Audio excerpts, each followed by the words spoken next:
بسم اللہ الرحمن الرحیم۔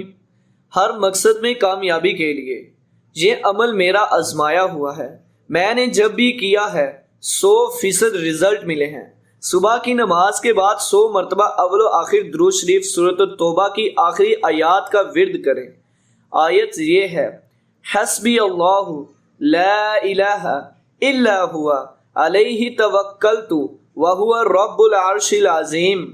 مطلب صبح کی نماز کے بعد آپ نے کیا کرنا ہے کہ 100 مرتبہ اول و آخر آپ نے درود شریف پڑھنا ہے، اور درمیان میں آپ نے یہ سورۃ التوبہ کی جو آیت ہے اس کو پڑھنا ہے۔